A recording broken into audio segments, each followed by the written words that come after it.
ನೋಡ್ರಿ, ಇದು ಕೇವಲ ಸರ್ ಕರೀತಾರೆ ನಾವು ಮಾಡಬೇಕು ಅಂಬೋದು ಇಲ್ಲ. ನಿಮ್ಮಲ್ಲಿ ಸೆಲ್ಫ್ ಅವೇರ್ನೆಸ್ ಬರಬೇಕು. ನಾವು ಮಾಡಬೇಕು ಅಂಬೋದು ನಿಮ್ಮಲ್ಲಿ ಶಕ್ತಿ ಬರಬೇಕು.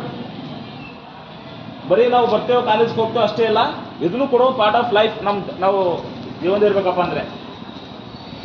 ನಾನೇ ನಿಮಗೆ ಹೇಳ್ಬೇಕಪ್ಪ ಅಂದರೆ, ಇವತ್ತು ನಿಮ್ಮ ಇಲ್ಲಿ ಮುಂದೆ ನಾನು ನಿಂತು ಮಾತಾಡೋಕ್ಕೆ ಕಾರಣಪ್ಪ ಅಂದ್ರೆ NSS. ಜೋರ ಚಪ್ಪಳಾಕ್ರಿ. ನಂಗೆ ಈ ಪದಗಳು ಹೇಳ್ತೀನಿ, ನಾನು ಪ್ರತಿ ವರ್ಷನೂ ಹೇಳ್ತೀನಿ. ನಂದು ಆವಾಗ ಟೈಮ್ನ 2009ದಾಗ 50,000 ರೂಪಾಯಿ ಫೀಸ್ ಇತ್ತು, ಡೊನೇಷನ್ ಗುಲ್ಬರ್ಗ ಯೂನಿವರ್ಸಿಟಿದಾಗ. ಈ NSS ಫಾರ್ಮ್ದಿಂದ ಏನಾಗ್ಯದಪ್ಪ ಅಂದರೆ, ನಾನು ಅಂದ್ರೆ 5% ಕೊಟ್ಟಂತಲ್ಲ, ಅವಾಗ ನಾನು ಫ್ರೀ ಸೀಟ್ ಆಯ್ತು.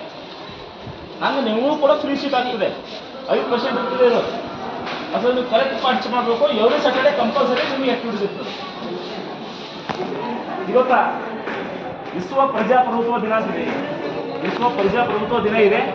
ಅದ್ರ ಸಲುವಾಗಿ ನಾವು ಇವತ್ತು ವಿಶ್ವ ಪ್ರಜಾಪ್ರಭುತ್ವ ದಿನವನ್ನು ಆಚರಣೆ ಮಾಡ್ತಾ ಇದ್ದೇವೆ. ಅದರಲ್ಲಿ ನೀವು ಎಲ್ಲರಿಗೂ ಕರೀತೇವೆ ನಮ್ಮ NSS ವತಿಯಿಂದ. ನಮ್ಮ ಸರ್ಕಾರಿ ಪದವಿ ಕಾಲೇಜ್ ಅವರಲ್ಲಿ ಇವತ್ತು ಹಮ್ಮಿಕೊಳ್ಳಲಾಗಿದೆ. ತಾವೆಲ್ಲರಿಗೂ ಪ್ರತಿಜ್ಞೆ ಮಾಡಬೇಕಾಗ್ತದೆ.